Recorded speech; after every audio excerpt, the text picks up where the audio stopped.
Welcome back to Danny Hauger Travel Podcast. It's been a few years since our last adventure, and we have a very special one for you today. In October of 2023, my wife Jessica and I embarked on our delayed 10-year anniversary trip, and we chose Bruges in Belgium. Here are the 5 favorite things we did in Bruges, and we had a remarkable time. More to come afterwards, but in no particular order, here are our 5 favorite things to do to have some fun in Bruges. Start off by celebrating 6 centuries of Belgian visual arts in one location at the Groeninge Museum. Fantastic, an absolute must, and for any level of art enthusiast, this is a must walk through. The average visit might be 2 to 3 hours planned, but you could spend a lot longer if you really want to take your time. My wife and I had as much fun here as we have looking at any European museum. I was surprised by the contrasting styles in art through the centuries, and also by the depth and the subject matter in some of the religious works. It wasn't what I was used to seeing, and it was very thought-provoking.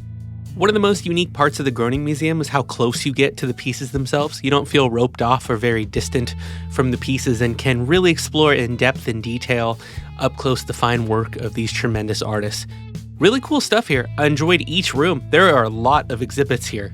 I learned a lot about Flemish art that I hadn't picked up in high school, and there was just so much to see that you could spend a lot of time here discussing and analyzing these pieces. You could also see the details on Bruges opening up next year, and it's clear that this city is continuing to expand its offering for tourists and residents and locals alike. That was a wonderful walk through Flemish Masters history. What was your favorite part, Jess?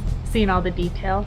Without explicitly planning so, we just picked a direction to walk because everything was so beautiful, and within a couple of minutes, found ourselves at our next museum stop. The Gruuthusemuseum, from majestic tapestries to Gothic stained glass, there is more than you think inside, more than 600 exhibits. You've even got silver cutlery and luxurious Chinese porcelain.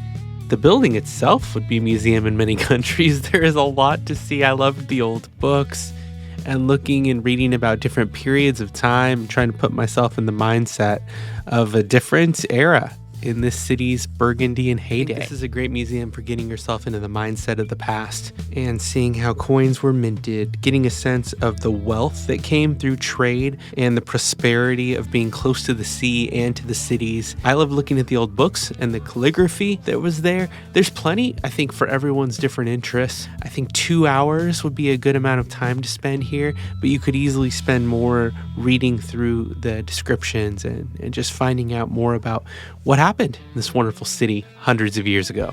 Immediately following the museum, we again picked a direction to set out in and found ourselves a canal tour. It was still fairly early in the morning, so this was a great time to go. The earlier you go, the better. And of course, the time of the year matters too, but there's more than 4 or 5 locations that you can join a cruise. They mostly all go along the same route, and you will have a wonderful time with a humorist tour guide, but also some of the best photos that you'll take on the entire trip. Don't leave Bruges without taking a canal tour. It's really quite breathtaking and relaxing if you've been walking around the city for hours. And hey, if you're going to spend some time waiting in line, make friends with the people around you. Pass the time in a lively and cooperative way.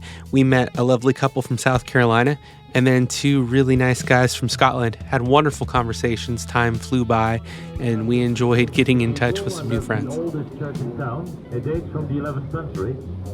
Nowadays, they do a lot of concerts there. All right, make all the American jokes you want. We went to the Frietmuseum, and you know what? It was a lot better than even we expected. We hope to just have some fries and laugh a bit. We're 10,000 years of domestication and crossbreeding. But the history of the potato, where it came from, how it traveled, the cultures it affected, and the challenges along the way were actually really fascinating. The depth of the oil of this museum is enough to fry your brain with new knowledge. Come on, be a spud. Don't get salty on me. Tough connection? Maybe. Guess you better try and catch up. You can actually bundle your ticket with the Choco-Museum. Yes, we're going there next to really enjoy an afternoon of snacking at its very best here in Bruges. Learned a lot too, I have to say. Definitely worth bringing the family. The stand-up parts here were the excellent audio tour with scannable stops along the way to work your way at your own pace through the museum.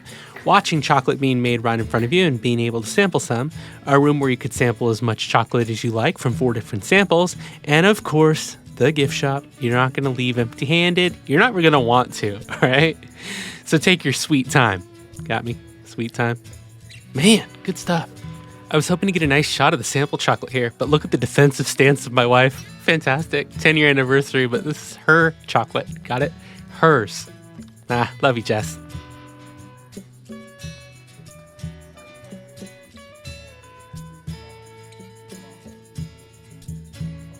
And finally, our favorite stop of the tour, or at least mine, the Brewery de Haveman, all the way back to 1856 through 6 generations and a pipeline extending out of town. This brewery has managed to be the only large-scale producer that's still producing beer in Bruges. Total confession here that I'm not a big beer drinker, and when we walked in, I was just expecting a little history tour and to see some machinery. We got so much more. First, compliments to management that they were sold out when we arrived, and we'd walked out ready to proceed with the rest of our day, and there was a cancellation and they ran after us to include us on the tour. That was very sweet. They didn't have to do that. But with the rich history of this brewery, and in fact, the city of Bruges, I was stunned by the way that the organization has been handed down through the family, that all steps along the way needed pioneering and visionary leadership in order to keep business open and local, and really appreciated the process, the craftsmanship, the quality, the consideration at each step along the modern and historical production, that this was actually a moving experience. Not to mention that the tour ended with a large view of the emblem of the half moon. And I have a song called The Thinnest Moon that I just recorded the day before at Abbey Road in London. And it just felt like the whole experience was bringing me home, and I was so far away from my own home. The beer was exceptional. The best I've ever had in my life. And in fact, the tour was too, because when there's such a rich story, to take even a mild fan of something and turn them into an appreciator is really considerable. Certainly book your tour in advance. The passion of the tour guides is second to none, and it's on tap daily. Don't miss it. Standing in a garden in Brussels means sadly our journey in Bruges has come to an end. What a wonderful time. Some highlights were just the exceptional taste and foods as we walked around. Every restaurant was a joy to behold, every chocolate shop a gift to be had. We are filled to the brim with lovely treats to take back home, and I would strongly encourage anyone, especially young couples celebrating anniversaries or celebrations in their life, to go to Bruges. What a wonderful and beautiful place, a real gem, a hidden treasure of Europe that many people know about, but if you hadn't considered it, definitely put it on your list in travel destinations when you go on your tour, and visit Bruges. It's a wonderful place. I want to thank our friends at Visit Bruges for giving us complimentary passes to the attractions, but they didn't compensate us for our review, and our thoughts presented here were our own. I hope you'll go on your own to Visit Bruges and find your favorite places. It is a wonderful place to go. It was so much fun, so much enjoyment there. Well, subscribe to Danny Hauger channel here on YouTube for music and travel reviews in the future. And until next time, we will see you later. Thank you so much for watching.